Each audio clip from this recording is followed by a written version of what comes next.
First chapter में आपके पास quantities और ये सब टॉपिक्स इंक्लूड हैं, तो उसमें कुछ इतना ज़्यादा प्रॉब्लम नहीं है। वो सारे टॉपिक्स आपके पास इजीली जो भी है उसमें मेजरमेंट्स वगैरह, और आपको पता है वर्नियर कैलिपर स्क्रू गेज उसमें से अब एक्सक्लूड कर दिया, तो अब उसमें इतना ज़्यादा प्रॉब्लम नहीं है। तो उसमें बेसिक क्वेश्चंस होते हैं, और उसके अलावा जो हमारा मेन टॉपिक स्टार्ट होता है, जो मेन हमारा फोकस होगा वो काइनामेटिक्स से होगा, यानी जो टॉपिक्स मोशन से रिलेटेड है वहां से आपके पास सारी इंपॉर्टेंट टर्म्स स्टार्ट होंगी। और मोशन में भी सबसे पहले आपके पास अगर शॉर्ट एक रिव्यू करें, तो जो आपके पास स्टेट्स हैं, स्टेट्स का आपको आइडिया होना चाहिए। रेस्ट, मोशन और साइमल्टेनियसली बॉडी रेस्ट और मोशन स्टेट में किस तरह से पॉसिबल होती है, वो आपने देख लिया। अच्छा, मोमेंटम का ये है कि मोमेंटम आपके ना ओ लेवल्स में काफी टाइम से इन्होंने इंक्लूड तो किया हुआ सिलेबस में, लेकिन आपके पास उसके क्वेश्चंस नहीं आते। लेकिन उसके हम कुछ क्वेश्चंस देख लेंगे, होते बहुत बेसिक है, तो न्यू पैटर्न है तो शायद आपके पास वो इंक्लूड हो जाए। ठीक है, उसको भी करेंगे हम। आपके पास क्वेश्चंस नहीं होते, लेकिन आईजीसीएसई में उसके क्वेश्चन रेगुलर मतलब ईयर्स में आपको मिल जाएंगे। स्टेट्स के बाद जो हमारा मेन इसमें इंपॉर्टेंट क्वेश्चन है वो है ग्राफ्स का। हाँ, तो वो आपके पास ऐड हुआ है, तो उसको क्वेश्चंस आपको सारे वहां से मिल जाएंगे, लेकिन बहुत बेसिक है। अच्छा, ग्राफ में आपके पास दो कैटेगरीज थी, एक स्पीड टाइम ग्राफ और एक डिस्टेंस टाइम ग्राफ। और P2 के लिए जिन्होंने प्रैक्टिस की है तो उन्हें ये चीज़ से याद होगी। ठीक है, और जिन्होंने एग्जाम दिया है तो उनको इन सब चीज़ों की प्रैक्टिस होगी। फिर बाकी हमारा जो इसमें कुछ जो इक्वेशंस होंगी, जिस तरह स्पीड फार्मूला, एक्सेलरेशन का फार्मूला, ये सारी चीज़ें हमें इसमें याद होनी चाहिए।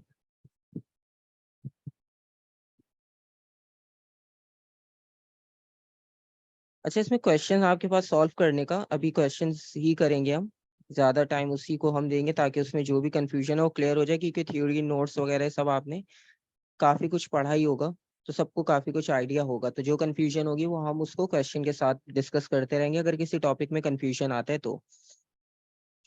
अच्छा, इसमें आपके पास इक्वेशन में स्पीड और एक्सेलरेशन के मोस्टली क्वेश्चंस ऐड होते हैं, मोस्टली यही फॉर्मूला यूज हो रहा होता है। और उसके अलावा हाँ, इसमें जो क्वेश्चन सॉल्व करने की टेक्निक है, आपको उसमें ये है कि फॉर्मूला याद होने चाहिए। आपको फॉर्मूला लिस्ट सेंड की थी, और मैं दोबारा सेंड कर दूंगा पीडीएफ, तो उसको प्रिंट करके अपने पास रख लिया करो जब क्वेश्चन सॉल्व कर रहे हो। तो उसमें बेसिक यही होता है कि जितनी क्वांटिटीज हो सकती है आप उन्हें मार्क करो, और उसके अकॉर्डिंगली जो फॉर्मूला उस पर फिट हो सकता है उसको ट्राई करो। ठीक है, मोस्टली क्वेश्चंस आपके पास इजीली हो जाते हैं इसी तरह से। ठीक है, कुछ इतना ज्यादा सोचना नहीं पड़ता। और बाकी इसमें जो इंपॉर्टेंट टॉपिक थे हमारे पास मोशन में, मैं दोबारा सेंड कर दूंगा, आज कोई इशू नहीं है। और इसमें एक इम्पॉर्टेंट आपके पास फ्री फॉल आ जाता है। ठीक है, क्योंकि फ्री फॉल में इक्वेशंस तो वही यूज हो रही होती है सेम उसी तरह से, लेकिन थोड़ा कॉन्सेप्ट चेंज हो जाता है कि अगर बॉडी ने इनिशियल मैक्सिमम हाइट से स्टार्ट किया है तो उसकी स्पीड जीरो होती है, और ये सारी चीजें, फिर इसमें टर्मिनल वेलोसिटी का कॉन्सेप्ट आ जाता है। तो ये थोड़ा सा आपके पास इसमें इम्पोर्टेंट होता है। अच्छा, ये बताओ आप लोग, अगर किसी को कंफ्यूजन हो चैट में बता देना आप लोग, वरना ऑडियो में भी अगर बोलना चाहो तो कोई इशू नहीं है। आपके पास जो स्पीड टाइम और डिस्टेंस टाइम ग्राफ है, उसकी जो बेसिक आइडियाज हैं, तीन तीन हम जो डिफरेंट ग्राफ्स डिस्कस करते हैं, कि अगर बॉडी रेस्ट स्टेट में तो ग्राफ किस तरह से ड्रॉ होगा, इन सब में किसी को कोई कंफ्यूजन, कोई ऐसा कि जिसको बिल्कुल आइडिया नहीं हो कि ग्राफ की रिप्रेजेंटेशन कैसी होती है? अगर सबको आइडिया है तो ठीक है। ठीक है, अगर किसी को आइडिया नहीं है तो वो पहले अब बता दे, मैं एक रफ आइडिया उसका थोड़ा सा दे दूंगा, तो उससे ये होगा कि हमारा टाइम सेव हो जाएगा, बजाय इसके हम वो टॉपिक बार बार डिस्कस करते रहें जिसका आइडिया सबको है। ठीक है, और इसमें बाकी आपके पास मोस्टली क्वेश्चन जो इंक्लूड होते हैं, मोस्टली क्वेश्चन इंक्लूड होते हैं, आप वॉल्यूम कैसे कैलकुलेट करोगे, इरेगुलर शेप का वॉल्यूम कैलकुलेट करना वाटर के साथ, ये सारे क्वेश्चंस आपके पास, मास, डेंसिटी। तो बेसिक हमारा जो मेजर स्टार्टिंग पोर्शन होगा उसमें हम ये सारे टॉपिक्स डिस्कस करते हैं, फिर उसके बाद हम फोर्सेस और उसकी तरफ जाएंगे। ठीक है, तो क्वेश्चन स्टार्ट करते हैं। मैं क्वेश्चंस की फाइल आपको दिखा देता हूँ, उसमें सारे आपके पास टॉपिकल्स हैं।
अच्छा, इसमें आपके पास स्टार्टिंग जो फर्स्ट चैप्टर था, बेसिकली हमने उसको थ्योरी में भी कुछ इतना ज़्यादा डिस्कस नहीं किया, क्योंकि वर्नियर कैलिपर्स टू गेज की वजह से हम उसको ज़्यादा डिस्कस करते थे।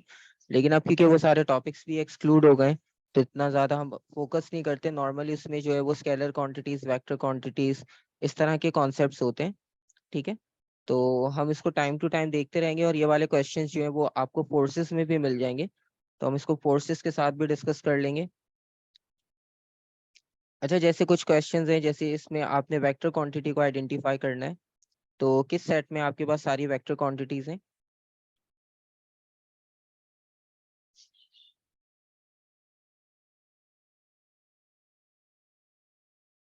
ठीक है, सबको आइडिया है कि एक्सेलरेशन, डिस्प्लेसमेंट, वेलोसिटी तीनों आपके पास वेक्टर क्वांटिटीज हैं। ठीक है, कोई इतना मुश्किल नहीं है, तो इसलिए इन चीज़ों को ज़्यादा हम दोबारा से डिस्कस नहीं कर रहे, क्योंकि ये सारी चीज़ें आपको पता है। अब ये असल में इसमें कुछ क्वेश्चंस ऐसे होंगे इस फाइल में आपको नजर आएंगे जो एक्सक्लूड हो गए, टाइम की वजह से हम उनको यहाँ से डिलीट नहीं कर पाए, तो उसको हम स्किप करते रहेंगे। अब जिस तरह ये स्केलर है, मास एक्सेलरेशन में स्केलर वेक्टर कौन सा है, अब ये सारी चीजें तो आप बता दोगे इजीली। ठीक है,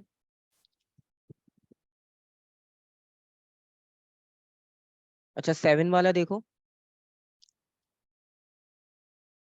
Newton's third law involves two quantities which are equal in size and opposite in direction. What is the unit of these two quantities?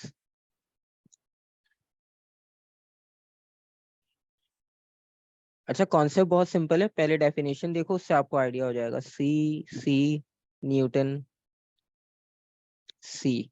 ठीक है, आपको आइडिया हो गया, दो क्वांटिटीज उसमें फोर्स होती हैं, इक्वल और ऑपोजिट फोर्स, तो दोनों का यूनिट, ऐसा यूनिट न्यूटन होगा। ठीक है, सिंपल है। अच्छा हाँ, ये वाले कुछ क्वेश्चंस होते हैं, जिस तरह क्वेश्चन नंबर 9 है, कुछ वॉल्यूम कैलकुलेट करना, मास कैलकुलेट करना, इरेगुलर शेप का आपको पता है कि वाटर सिलेंडर लेकर उसमें वाटर फिल करके, तो पहले हम वाटर को विदाउट उसकी हाइट नोट करते हैं, फिर हम मास के साथ उसकी हाइट नोट करते हैं, फिर उन्हें सब्ट्रैक्ट कर लेते हैं, फिर मास ओवर वॉल्यूम से हम उसे कैलकुलेट कर रहे होते हैं। अब इसमें आपने डेंसिटी फाइंड करनी है। The stone is lowered into a measuring cylinder partially filled with water, but which statement is correct? B okay, the difference between the reading is the volume of the stone. ठीक है, simple सी बात है, क्योंकि आपके पास cylinder का काम ही ये होता है कि वॉल्यूम को मेजर करके देना, तो सिंपल आप हाइट का डिफरेंस यहाँ पे फाइंड आउट कर लोगे। बिल्कुल सही है, बी। तो हाइट का डिफरेंस फाइंड आउट करके आप वॉल्यूम कैलकुलेट कर लेते हो बेसिकली। और मास तो आपको पता ही होगा स्टोन का, हम वो इलेक्ट्रॉनिक बैलेंस से मेजर कर सकते हैं, तो density is equals to mass over volume. ठीक है, तो ये वाले कुछ क्वेश्चंस आपके पास चैप्टर 1 से इंक्लूड है, जिनकी आपने प्रैक्टिस करनी है। इसके बाद हम काइनेमेटिक्स वाले पे चलते हैं। ये सारे हम माइक्रोमीटर और ये सब एक्सक्लूडेड है।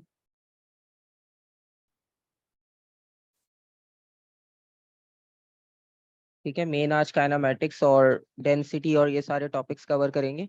हो सकता है हमें 3 दिन ना भी लगे, जर्नल में हम उससे पहले कंप्लीट कर ले, तो हम इलेक्ट्रिसिटी और इनको ज़्यादा टाइम दे देंगे।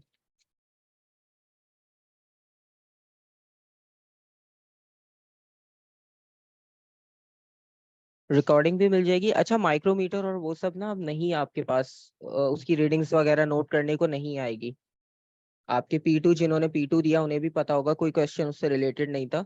आपके P4 में भी कोई क्वेश्चन का लिंक नहीं दिया उन्होंने उससे। ठीक है, तो उसका कोई इतना इशू नहीं है।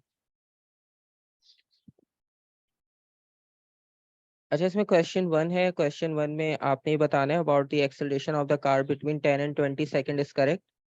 ठीक है, एक आंसर आपके पास आ गया डी, और बाकी लोग भी जरा चेक कर ले आंसर।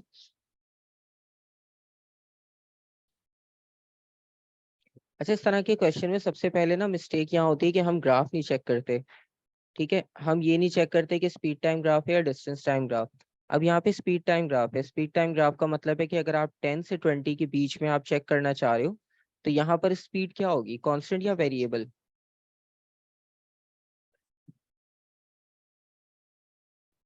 कांस्टेंट। कांस्टेंट होगी। ठीक है, तो कांस्टेंट का मतलब ये है कि आपको ये पता होना चाहिए कि जब स्पीड कांस्टेंट है तो एक्सेलरेशन प्रोड्यूस नहीं हो सकती। तो सिंपल सा आपके पास कॉन्सेप्ट है कि एक्सेलरेशन जीरो होगी, ऑप्शन डी। ठीक है, तो जिसने बीच में सी या बी बताया था, तो आप पहले ग्राफ एक बार देख लिया करो कि किसके बीच में। अक्सर ऐसा होता है कि हमें ग्राफ इजी लगता है, हम डायरेक्ट उसका आंसर बता देते हैं और ये नहीं चेक करते कि क्वांटिटी क्या थी एक्स वाई पे।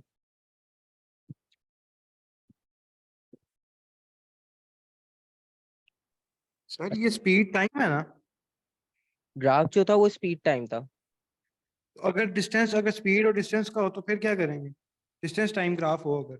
अगर डिस्टेंस टाइम ग्राफ होता है और फिर आपके पास जो ऑप्शंस होंगे वो फिर आपके डिफरेंट होंगे, फिर आपको पहले स्पीड का ग्राफ उसमें से देखना होगा कि कैसा बन रहा है, फिर उसके अकॉर्डिंगली आप बताओगे कि आपकी मतलब जिस तरह अगर डिस्टेंस टाइम ग्राफ होता है लेट सपोज, और डिस्टेंस टाइम ग्राफ में आपके पास ग्राफ की वैल्यू इस तरह से होती, तो आपको पता है कि डिस्टेंस चेंज नहीं हो रहा टाइम के साथ, इसका मतलब ऑब्जेक्ट रेस्ट में है।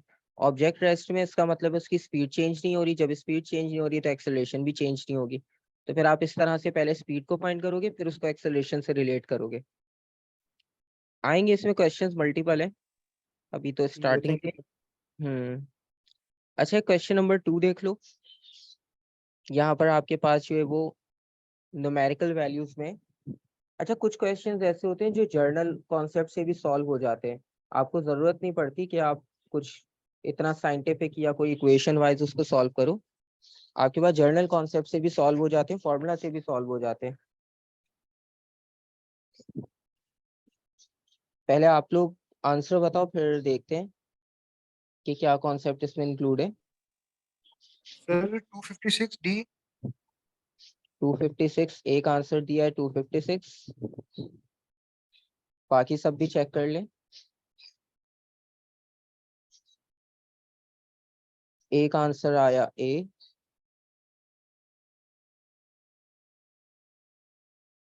अच्छा, पहले आंसर्स आप बता दोगे तो सही होगा कि आपको तो पता है कि आपने किस कॉन्सेप्ट से सॉल्व किया है, फिर एक को एक सॉल्यूशन बता दूंगा तो अगर किसी को कोई कंफ्यूजन होगी तो फिर वो उसे क्लियर कर लेगा।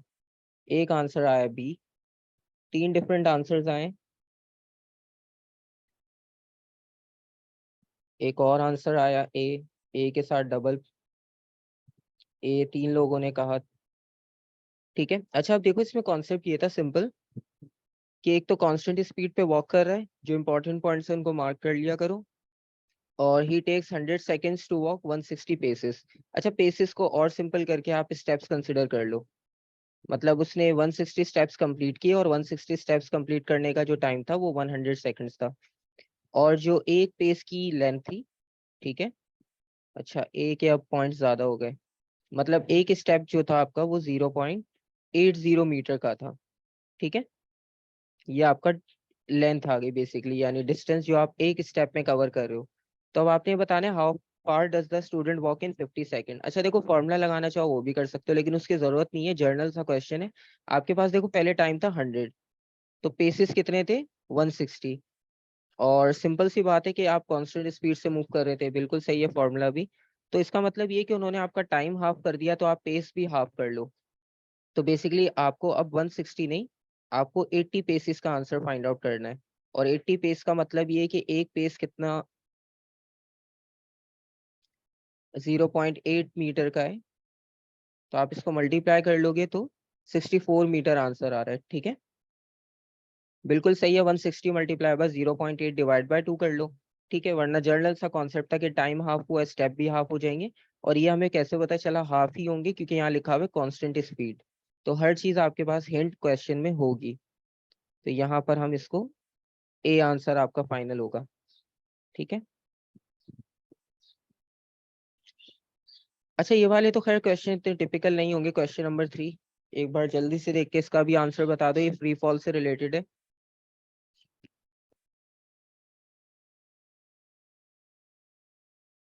सर दोनों इंक्रीज होंगे।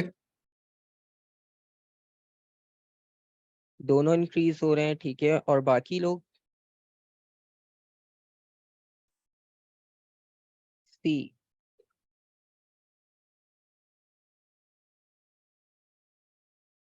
ठीक है, सी पे आपके पास ऑप्शन आ रहे हैं और दोनों इंक्रीज। अच्छा, सी और एक ने कहा कि दोनों इंक्रीज होंगे। अच्छा देखो इसमें यहाँ पर ये कि जब आपने ड्रॉप किया, तो आपने जिस चीज को ड्रॉप किया है वो टेबल टेनिस बॉल है जिसको आपने एयर में ड्रॉप किया, और एक्सेलरेशन और वेलोसिटी में बताना है during few seconds after release. अच्छा देखो, जब आप बिल्कुल उसे रिलीज करते हो तो रिलीज करने के बाद आपको पता है होता ये है कि लेट सपोज आपने बॉल को यहाँ से ड्रॉप किया, इनिशियल उसकी वेलोसिटी जीरो होती है, उस पर एयर रेजिस्टेंस जीरो होती है। ठीक है, जैसे ही आप उसे वहां से ड्रॉप करोगे तो ड्रॉप करने के बाद होगा ये कि उसकी वेलोसिटी इंक्रीज होगी। ठीक है, वेलोसिटी आपकी इंक्रीज हो गई, और जब वेलोसिटी में चेंज आएगा तो जाहिर सी बात है एक्सेलरेशन भी इनिशियली इंक्रीज होती है। अच्छा, फ्री फॉल का मोशन का केस हमने इस तरह से किया था कि आपके पास इनिशियल वेलोसिटी एक्सेलरेशन दोनों इंक्रीज होती है, फिर कुछ टाइम के बाद ये होता है कि एयर रेजिस्टेंस जैसे जैसे आपकी बॉडी के वेट को बैलेंस करना शुरू करती है, ठीक है, तो आपकी एक्सेलरेशन जीरो होना शुरू हो जाती है।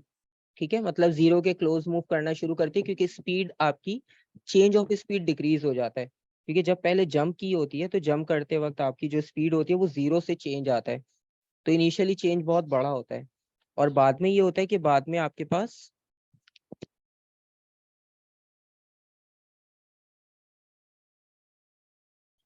जैसे जैसे एयर रेजिस्टेंस आपकी इंक्रीज होना शुरू होती है, तो एयर रेजिस्टेंस इंक्रीज होने के साथ आपकी जो स्पीड का चेंज है वो शॉर्ट होना शुरू हो जाता है। मतलब अब आपकी स्पीड इतना ज्यादा चेंज नहीं होती, वो आहिस्ता आहिस्ता स्लो डाउन होना शुरू होती है। तो जैसे ही वो स्लो डाउन होना शुरू होती है तो इसका मतलब ये होता है कि जब आपकी स्पीड डिक्रीज होगी, डिक्रीज का मतलब ये कि आपके पास स्पीड का चेंज डिक्रीज हो रहा है। पहले जो स्पीड का चेंज आया था वो बहुत फास्ट था, अब बहुत स्लो हो गया।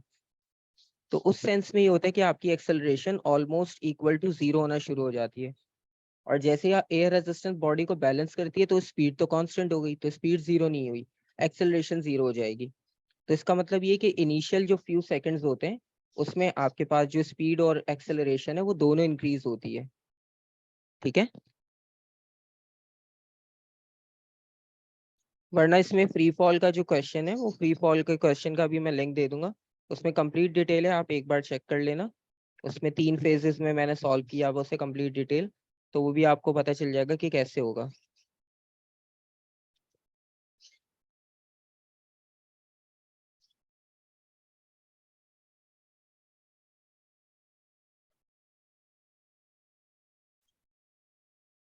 अच्छा, क्वेश्चन 4 में आपने एवरेज स्पीड फाइंड आउट करनी है।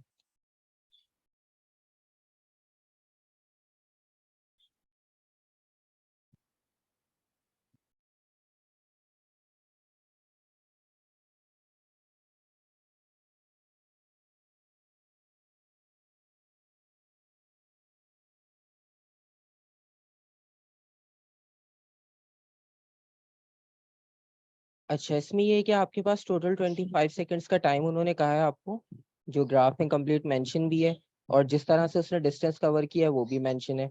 अब आपने ये बताना है कि उसकी एवरेज स्पीड क्या होगी। ठीक है, अब देखो एवरेज स्पीड है ना, अब आपको जिस तरह से बताया था सबसे पहले आप फॉर्मूला देख लो कि कौन सा यूज कर रहे हो। ठीक है, एवरेज स्पीड का मतलब ये है कि आप total distance divide by total time कर रहे हो यहाँ पर। ठीक है, सिंपल सा कॉन्सेप्ट है, तो इसका मतलब है एक चीज क्लियर हो गई कि आपने वैल्यूज टोटल लेनी है। एक चीज तो ये क्लियर हो गई। ठीक है, अब इसमें आपके पास ग्राफ आपने देखना है कि ग्राफ कौन सा है, आपके पास ग्राफ है डिस्टेंस टाइम ग्राफ। तो टाइम तो आपको पता है कि 25 लेना है आपने। ठीक है, क्योंकि टोटल टाइम भी 25 है तो 25 ही लेंगे हम। अब बात रहेगी डिस्टेंस की। अब टोटल डिस्टेंस क्या लोगे आप? Area under the graph. लेकिन आपके पास तो पहले से डिस्टेंस गिवन है वाई एक्सिस पे, आपको एरिया अंडर द ग्राफ लेने की जरूरत ही नहीं है। सर 150। 150, ठीक है, और अब आप इसको डिवाइड कर लो। अच्छा, एक आंसर ए दिया था, ठीक है, ए आंसर बिल्कुल सही था। सर ठीक है, लेकिन एरिया ग्राफ निकाले तो वो ज्यादा निकल रहा है। नहीं, अब आप ये देखो ना, अब ये देखो यही प्रॉब्लम होती है, हम ना ग्राफ में कंफ्यूज इसी तरह से होते हैं, हमारे पास क्वांटिटीज दो हो जाती हैं बेसिकली। यहाँ पर लिखा हुआ है डिस्टेंस, अब डिस्टेंस का मतलब ये कि ये जो बॉडी ने पूरा कवर किया है, अब इसने एवरेज का वर्ड यूज किया ना, तो एवरेज का मतलब ये है कि टोटल लेना है। ठीक है, कोई स्पेसिफिक नहीं पूछ रहा आपसे। तो टोटल का मतलब ये कि ग्राफ के अकॉर्डिंग हमारे पास वाई एक्सिस पे तो डिस्टेंस ही था, तो इसका मतलब है हमने 150 डिस्टेंस लेना है, और टाइम कितना लेना है 25। तो 150 डिवाइडेड बाय 25 करेंगे तो सिंपल आपके पास आंसर ए आएगा, क्योंकि ये स्पीड टाइम है, डिस्टेंस टाइम नहीं है, सॉरी डिस्टेंस टाइम है, स्पीड टाइम ग्राफ नहीं है। अगर स्पीड टाइम ग्राफ होता तो फिर बिल्कुल आपको एरिया अंडर द कर्व करके ये तीनों कैलकुलेट करने पड़ते, या तो आप चाहते बीच में एक ट्रेपीजियम भी लगा सकते थे। तो उस कंडीशन में सर डिस्टेंस टाइम ग्राफ में हमारे पास क्या निकलता है? डिस्टेंस टाइम ग्राफ के ग्रेडियंट से आप स्पीड फाइंड आउट करते हो। अगर आप इसमें थैंक यू। ग्रेडियंट निकालोगे तो आपके पास स्पीड मिलेगी आपको। ठीक है, असल में ये ग्राफ के क्वेश्चंस हैं बेसिक, लेकिन क्योंकि P2 नहीं दिया था तो हम थ्योरी वगैरह बीच में थोड़ी सी छोड़ दी, इस वजह से थोड़े से बेसिक क्वेश्चंस देख लेते हैं, फिर बाकी आपको आइडिया हो जाएगा कैसे करना है।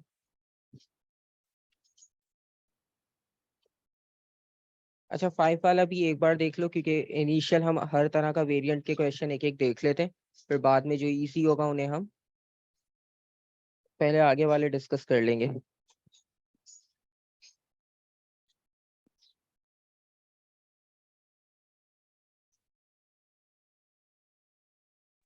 Sir only the velocity changes. ठीक है, आप कह रहे हो कि सिर्फ वेलोसिटी चेंज होगी। अच्छा, इसमें ये कि a car begins to move, अब begins to move का मतलब ये कि इसकी स्टेटमेंट्स आप ना सारी चेक कर लिया करो। begins to move का मतलब ये कि उसने जीरो से स्टार्ट किया, ऐसा ही है। ठीक है, क्योंकि begins to move का मतलब ये कि आपने इनिशियली जब स्टार्ट किया तो आप रेस्ट पे थे, तो रेस्ट से आपकी स्पीड चेंज होना शुरू हुई है, और रेस्ट से स्पीड चेंज होने का मतलब ये कि आपने जीरो से स्पीड को इंक्रीज किया तो स्पीड में चेंज आया। और आपके पास अगर पहली स्टेटमेंट में भी नहीं पता चला तो सेकंड में लिखा हुआ है it speeds up until it reaches a constant velocity. तो कांस्टेंट वेलोसिटी का मतलब ये कि पहले स्पीड आपकी इंक्रीज हो रही थी, फिर आके आप कुछ टाइम के कांस्टेंट हो गए। ठीक है, तो उसके बाद ये continues to travel at this constant speed for rest of the journey.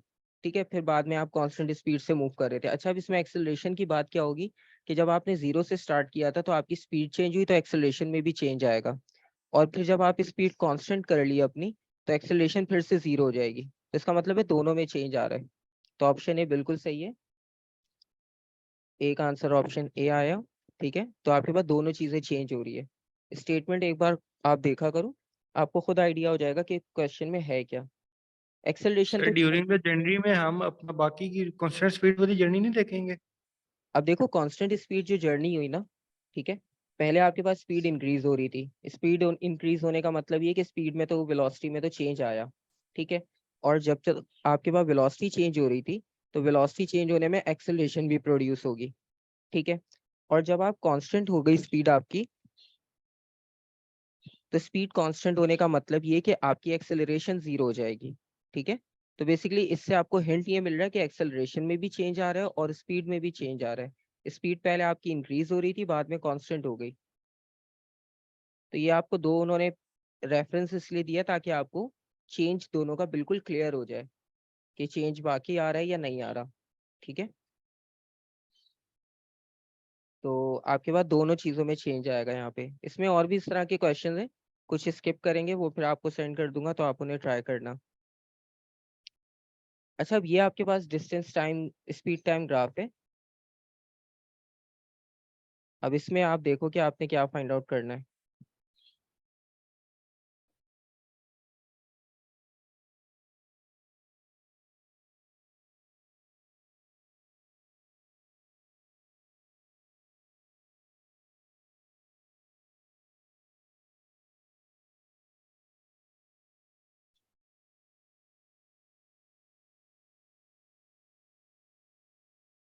Sir B, area under the graph.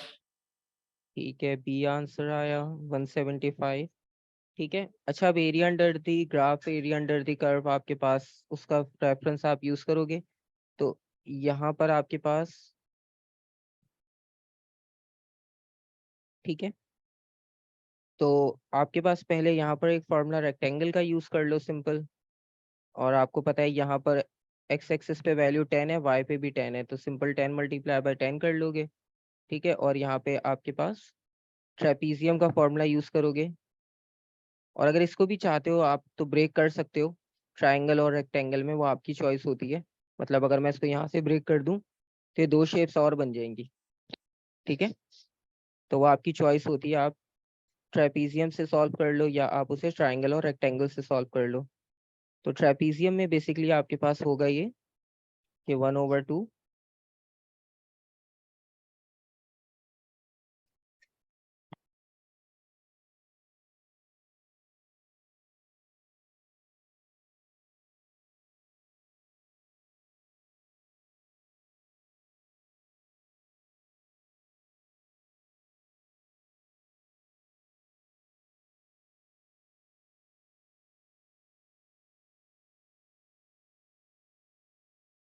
अब इसमें कोई भी एक साइड आपके पास, जिस तरह हमने इसको मार्क कर लिया, लेट्स सपोज ए बी, और ये हमारा एच हो जाएगा।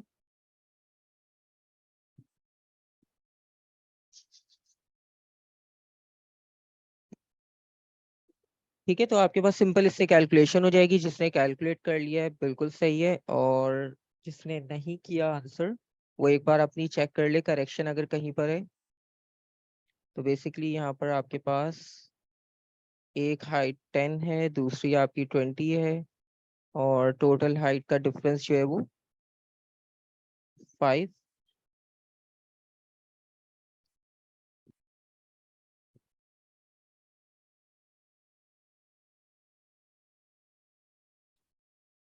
ठीक है, तो आपके पास आंसर जो होगा वो बी होगा। ठीक है, कोई कंफ्यूजन किसी को यहाँ तक?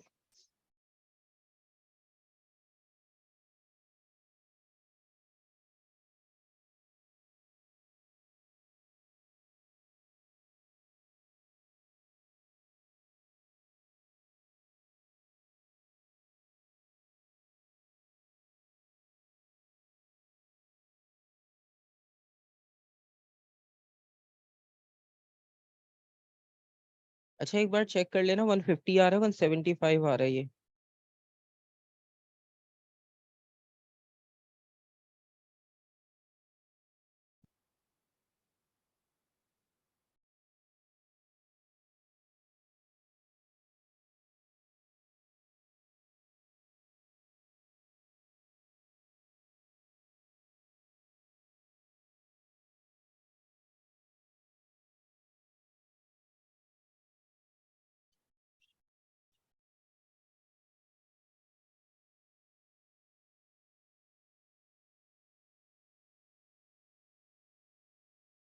जी जी, आपको इसका मिल जाएगा लिंक, कोई इशू नहीं है इसमें।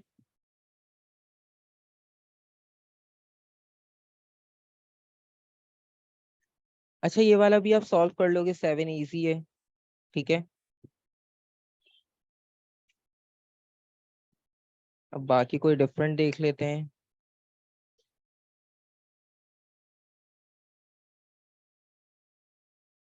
अच्छा, क्वेश्चन 9 देखो आप।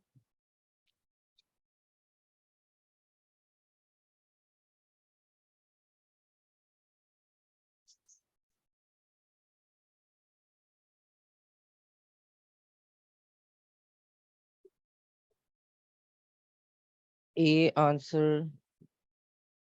ठीक है, अच्छा आपने ये बताना है कि लार्जेस्ट एक्सेलरेशन का है। तो लार्जेस्ट एक्सेलरेशन आपने बतानी है, तो आपके पास ए में लार्जेस्ट एक्सेलरेशन है, क्योंकि यहाँ पर जो चेंज आ रहा है स्पीड का विद रिस्पेक्ट टू टाइम वो ग्रेटेस्ट है।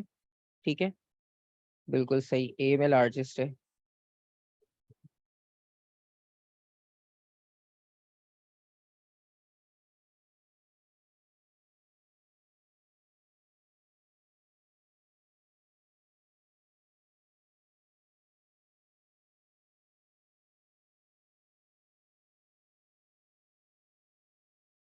अच्छा, ये टर्मिनल वेलोसिटी से रिलेटेड है, ये क्वेश्चन भी देख लो एक।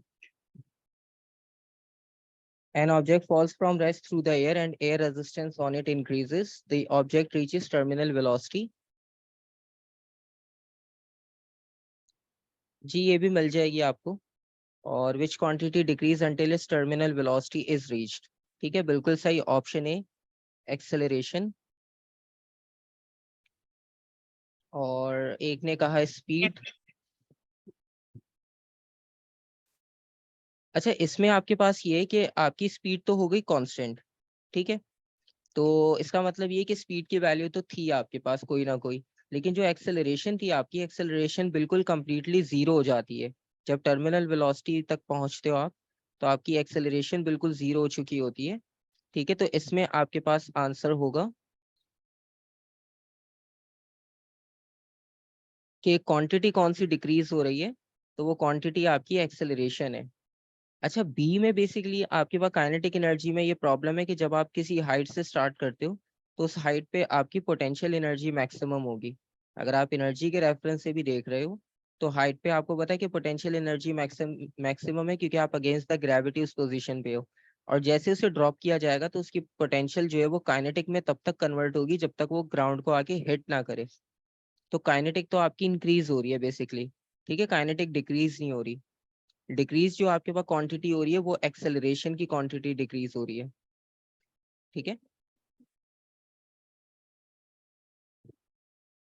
क्लियर है यहाँ तक?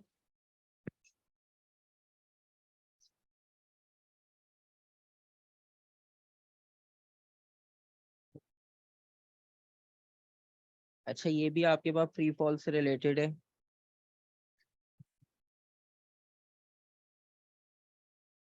अच्छा, इसमें कैलकुलेट कुछ नहीं करना, जर्नल ग्राफ की रिप्रेजेंटेशन पूछी इन्होंने।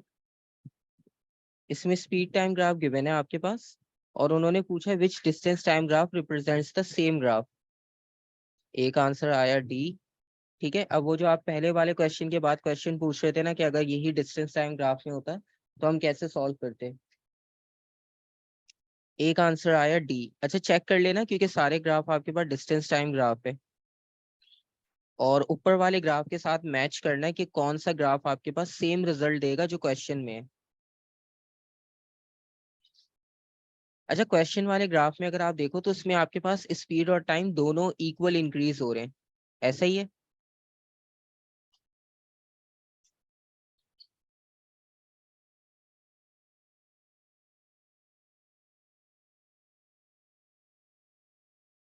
सर इसका डी क्यों होगा?